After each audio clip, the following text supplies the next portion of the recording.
Supreme court का decision आया है कि जो SC ST में वर्गीकरण किया जाना है जातियों का, मतलब क्रीमी लेयर उसमें भी आ जाएगा, क्या कहना चाहोगे? जो आपका सवाल है वो बड़ा महत्वपूर्ण है और वर्तमान समय में जिस प्रकार से ये फैसला आया है सुप्रीम कोर्ट का, तो निसंकोच ये दलित समाज को, SC ST समाज को ये आपस में लड़ाने का एक सुप्रीम कोर्ट का डिसीजन है। सुप्रीम कोर्ट ने 3 प्रमुख रूप से इसमें बिंदु उठाए हैं। पहला है वर्गीकरण, दूसरा है कोटे में कोटा और तीसरा है क्रीमी लेयर। अगर आप तीनों मुद्दों पर बारी बारी से बात करते हैं तो हमें पता चलता है कि जिस प्रकार से सुप्रीम कोर्ट जो है वो कह रहा है, 6-7 जजों की बेंच ने 6-1 से ये पास किया है, तो इसमें विरोध सिर्फ इतनी सी बात को लेकर के है। पहला तो मैं क्रीमी लेयर पे आ जाता हूँ कि अगर क्रीमी लेयर लागू होता है शेड्यूल कास्ट और शेड्यूल ट्राइब में, तो जो जातियाँ क्या नाम आर्थिक रूप से सक्षम हो गई हैं, तो वो चिन्हित कैसे की जाएंगी कि कौन क्रीमी लेयर में आएगा और कौन क्रीमी लेयर में नहीं आएगा।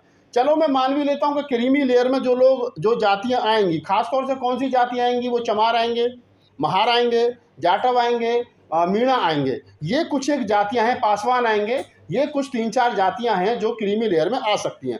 अब सवाल यहाँ पर ये खड़ा होता है कि क्रीमी लेयर में जो जातियां आएंगी, तो उन जातियों को क्या, जो उनके बच्चों को नौकरी मिलेगी, तो क्या जर्नल में उनको जगह मिलेगी? ये सबसे बड़ा सवाल है। क्या ब्राह्मण उनके लिए जगह छोड़ेंगे? सवर्ण समाज के लोग उनके लिए कुर्सियां खाली करेंगे? क्योंकि टीना डावी के बाद में, टीना डावी 2015 में जो IAS का UPSC का रिजल्ट आया था, उसके बाद में एक नियम बना दिया गया था कि शेड्यूल कास्ट का आदमी कितने भी अच्छे मार्क लिया लेकिन वो शेड्यूल कास्ट में ही काउंट होगा। तो ऐसे में जब शेड्यूल कास्ट के व्यक्ति शेड्यूल कास्ट में ही काउंट होगा, तो ऐसे में जो लोग क्रीमी लेयर से ऊपर आ जाएंगे शेड्यूल कास्ट शेड्यूल ट्राइब के, तो सबसे पहला ये सवाल है कि सरकार या सुप्रीम कोर्ट के आदेश के अनुसार सरकार जो है उनको कहाँ स्थान देगा? सवर्ण लोग कितना उनके लिए, अगर वहाँ से सपोज करो 5-6% लोग आते हैं, तो 5-6% उन लोगों को सवर्ण कोटे में जगह मिलेगी या जनरल कोटे में जगह मिलेगी? पहला सवाल तो ये हो गया क्रीमी लेयर का। दूसरा जवाब जो है कोटे में कोटा, तो कोटे में कोटा किस आधार पर तय होगा? अब सरकार, सुप्रीम कोर्ट ने जिस प्रकार से राज्यों के हवाले ये सवाल कर दिया, पहली बात तो राज्यों का कोई मतलब ही नहीं है केंद्र सरकार इसमें हस्तक्षेप करे। उसके लिए भी सरकार को चाहिए कि वो जातिगत जनगणना करवाए। सरकार, जो केंद्र सरकार, मनुवादी सरकार, ब्राह्मणों के हाथों में फलती फूलती सरकार, आज तक देश के अंदर जातिगत जनगणना नहीं करवा पाई है, वो कैसे ये अंदाजा लगाएगी कौन आदमी क्रीमी लेयर में और कौन आदमी क्रीमी लेयर में नहीं है? फिर कोटे में कोटा, किस आधार पर कोटे में कोटा बनेगा?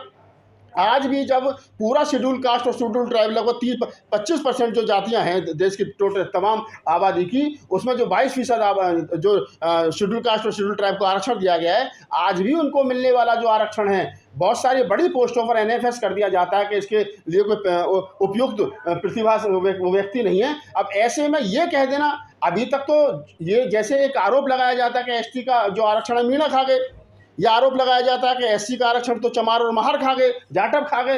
तो ये कैसे नहीं कहा जाएगा कि कल को जब चमार, महार और मीणा और पासवान और इनके होते हुए तब भी सीट NFS हो रही हैं, अगर कोटे में कोटा लेकर के का नियम बन जाता है, तो ऐसे में ये कैसे नहीं माना जाएगा कि अगर एक सीट वाल्मीकि समाज के हिस्से में आती है, खटीक समाज के हिस्से में आती है, धानक समाज के हिस्से में आती है, अन्य और जातियों को 1-1, 2-2 सीट बांट दी जाती है, यानी कोटे में कोटा दे दिया जाता है, तो उन सीटों को कैसे भरा जाएगा?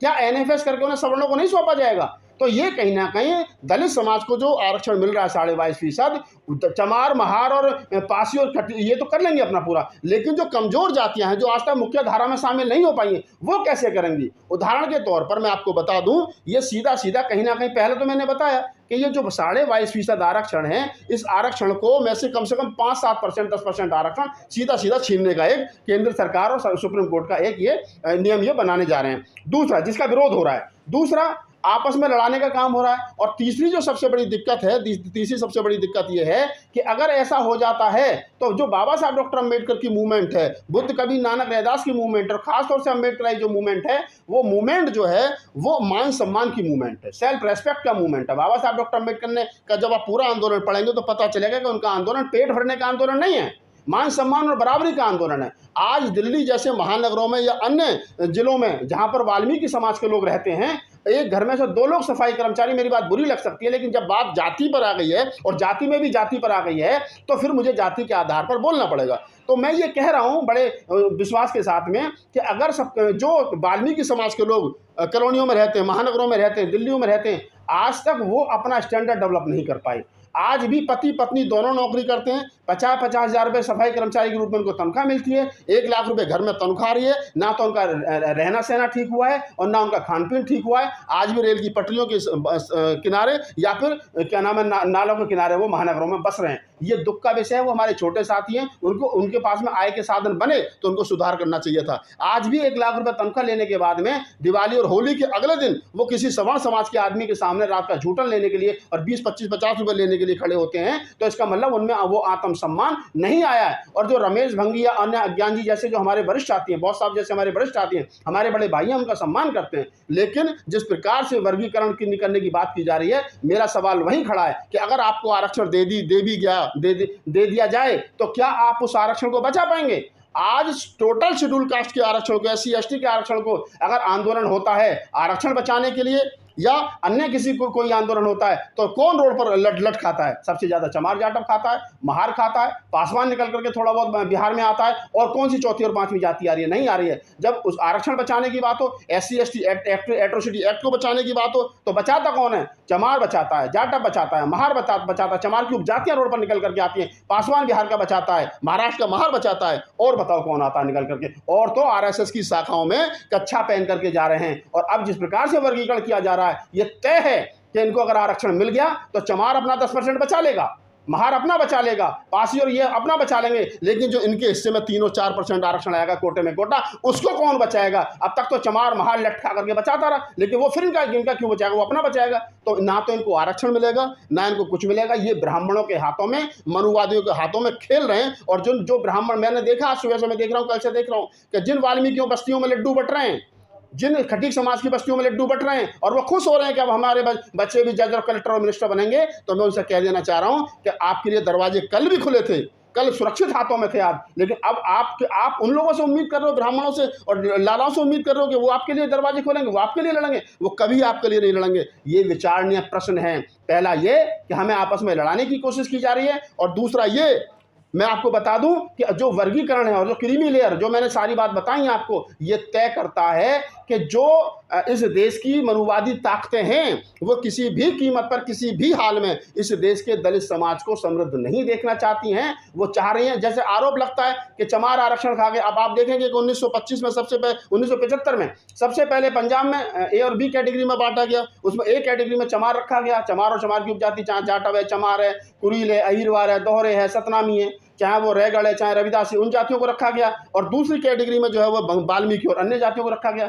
1990 और 91 के आसपास जो है फिर उसमें हरियाणा में रखा गया। हरियाणा में फिर A और B कैटेगरी बनाई गई। उसमें एक कैटेगरी में चमार रखा गया और दूसरी कैटेगरी में वाल्मीकि और प्लस 35 जातियां और रखी गई। फिर 94 में आंध्र प्रदेश में, फिर अन्य तमिलनाडु में, 4 राज्यों में ये आरक्षण को बांटने की पहले कोशिश की गई है, लेकिन 3 बेंचों की सुप्रीम कोर्ट की जज ने इसको खारिज कर दिया था, क्योंकि आर्टिकल 341 का ये कहीं ना कहीं उसका विरोध है। उसके बाद में अब 2010 से लेकर के अब तक जो लोग लड़ रहे थे इस पर, वो आज हारे हैं।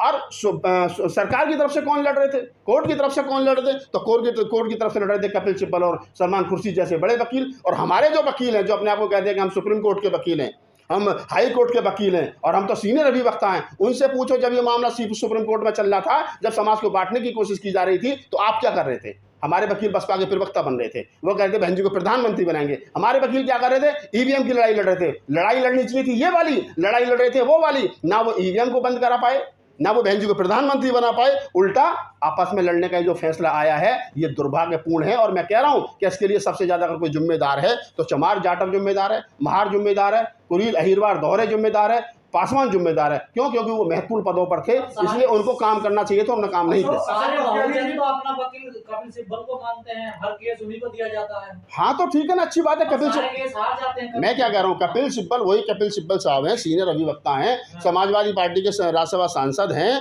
और मैं आपकी जानकारी के लिए बता दूं, अगर केजरीवाल साहब आज अगर जेल में हैं तो कपिल सिब्बल साहब हैं उनके वकील। अगर शिबू सोरेन साहब जेल में गए तो कपिल सिब्बल उनके वकील थे। और वो जेएनयू का लड़का है, क्या नाम है उसके, 18 उमर खालिद, उसकी 18 बार बेल कैंसिल हो गई, वो कपिल सिब्बल साहब उसके वकील हैं। तो मैं तो ये नहीं समझ पा रहा हूँ कि सीनियरिटी का दायरा क्या है। अगर सीनियरिटी का दायरा ये है कि किसी व्यक्ति की 18 बार बेल कैंसिल हो जाए और वकील बेल ना करा और कहे मैं सीनियर एडवोकेट हूँ, तो भाई कैसा सीनियर एडवोकेट है? फिर तो हमें लग रहा है कि ये हमारे जो नई उम्र के बच्चे आ रहे हैं ये बहुत अच्छे वकील है। जितने भी आरक्षण विरोधी मामले आए सब में कपिल सिब्बल जरूर पाए जाते हैं। हाँ, तो देखिए मैं क्या कह रहा हूँ, बाबा साहब डॉक्टर अम्बेडकर से एक बार पंडित दीनदयाल उपाध्याय ने कहा कि डॉक्टर साहब कभी हमारे घर पर भी आकर के चाय पीजिए, तो बाबा साहब ने मुस्कुराते हुए बड़ी अच्छी बात कही। बाबा साहब ने कहा कि ब्राह्मणों की चाय मीठी जरूर होती है लेकिन स्वास्थ्य के लिए हानिकारक होती है। तो ये समझना चाहिए कि ब्राह्मणों की गोद में बैठ करके जो पकौड़ी और चाय खा रहे हैं और जो उन्हें अपना रहनुमा समझ रहे हैं, उनको समझिए कि ब्राह्मण जो है उसकी चाय कॉफ़ी मीठी तो हो सकती है लेकिन आपके लिए खतरनाक है और अत्यंत खतरनाक है।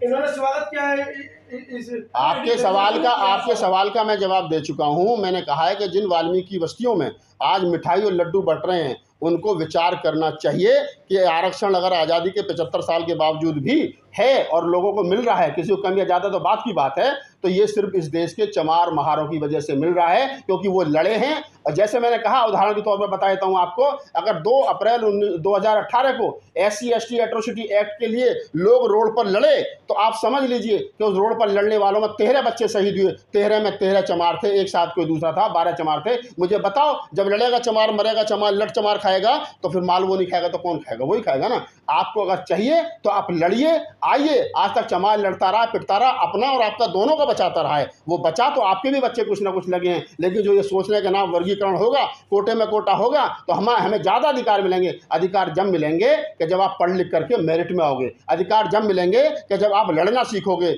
बिना लड़े तो भाई साहब कोई कुछ नहीं दे रहा, अपने वाले नहीं देंगे, दूसरे वाले कहाँ से देंगे? इतना आसान थोड़ा है ना, अभी तो सरकार के पास कोई डाटा नहीं है ना कोर्ट के पास कोई डाटा, लागू थोड़ा है। देखिए, आप जो कह रहे हो कि नहीं, वो मैं पहले ही कह चुका हूं कि इसके लिए जातिगत जनगणना करवानी पड़ेगी और जातिगत जनगणना से सरकार पहले ही भाग रही है। दूसरा, अब ये कैसे तय किया जाएगा कि SC/ST में कौन क्रीमी लेयर में आ गया, कौन क्रीमी लेयर में आ गया? उसका जो पैमाना है वो क्या है क्रीमी लेयर का? 1 करोड़ वाला आदमी क्रीमी लेयर में आएगा, 2 करोड़ वाला क्रीमी लेयर में आएगा, जो एक बार चपरासी बन गया दोबारा उसका बच्चा चपरासी बन गया वो क्रीमी लेयर में आएगा, या वो क्रीमी लेयर में आएगा जो एक बार IAS हो गया दूसरा उसका बच्चा IAS हो गया वो क्रीमी लेयर में आएगा? तो क्रीमी लेयर में आएगा कौन? पहले तो क्रीमी लेयर का सवाल है। फिर जो शेड्यूल कास्ट में और शेड्यूल ट्राइब में जो बताया जा रहा है कि हम कोटे में कोटा देंगे, तो कोटे में कौन सी जातियां बाहर जाएंगी, कितने % जाएंगी, कौन सी जातियां अंदर रहेंगी, कितने % रहेंगी, ये कैसे तय किया जाएगा? ये तय होगा जातिगत जनगणना से, आर्थिक रूप से पता चलेगा कि किस प्रकार से, तभी जाकर के हो सकता है। ये जो सातों जज हैं इनमें एक भी दलित नहीं है, ना SC है ना ST है। इनमें एक SC है, गवई साहब SC हैं जिन्होंने क्रीमी लेयर का समर्थन किया है, ठीक है। और एक महिला है, साधु ब्राह्मण है, जिन्होंने इसका कहा है कि आर्टिकल 341 का, हाँ वेला त्रिवेदी, वो ब्राह्मण है, उन्होंने कहा है कि आर्टिकल 341 का ये उल्लंघन है, लिहाजा मैं इससे सहमत नहीं हूँ। लेकिन 6 जज जिसमें चीफ जस्टिस साहब जो है वो खुद शामिल हैं, तो पहले तो यही सवाल खड़ा होता है कि चीफ जस्टिस साहब पहले तो इसी बात का जवाब दें कि आप लोगों को न्याय दिलवा रहे हो, कोटे में कोटा दिलवा रहे हो, जातिगत क्या नाम है, जाति में जाति ढूंढ रहे हो और कह रहे हो नहीं सबका भला होना चाहिए। तो इसी सुप्रीम कोर्ट में पहले चीफ जस्टिस साहब हैं, पहले इनसे पहले उनके पिताजी चीफ जस्टिस रहे, उनके दादाजी चीफ जस्टिस रहे। बड़े मजे की बात है कि जिस परिवार में से 3 आदमी चीफ जस्टिस रहे हों और 33 में से लगभग 28 जज ब्राह्मण हों, वो लोग कह रहे हैं कि साहब कोटे में कोटा होना चाहिए। मुझे तो हंसी भी आती है कई बार। मैं तो कहता हूँ सुप्रीम कोर्ट है या ब्राह्मण कोर्ट है। तो इन लोगों से उम्मीद करना बेईमानी है। मैं तो फिर पुनः तमाम लोगों से अपील करूंगा, जो लोग मिठाई बांट रहे हैं, जो लोग लड्डू बांट रहे हैं, कि अगर आप लोग सुरक्षित हैं तो अपने बड़े भाई के संरक्षण में सुरक्षित हो सकते हैं। अगर मैं कमज़ोर हूं तो मैं मजबूत तब हो सकता हूं तब मैं अपने बड़े भाई के साथ रहूं। अगर मैं अपने बड़े भाई से लड़ करके अपनी एक कोठरी अलग ले लूँ उससे बंगले में से, और मैं सोचूं कि ब्राह्मणों के साथ जाकर के मैं सुरक्षित हो जाऊंगा, मुझे पता है ब्राह्मणों के साथ मैं सुरक्षित नहीं होगा। वो मेरी एक कोठरी भी छीन लेंगे और मेरी पिटाई भी करेंगे। धन्यवाद।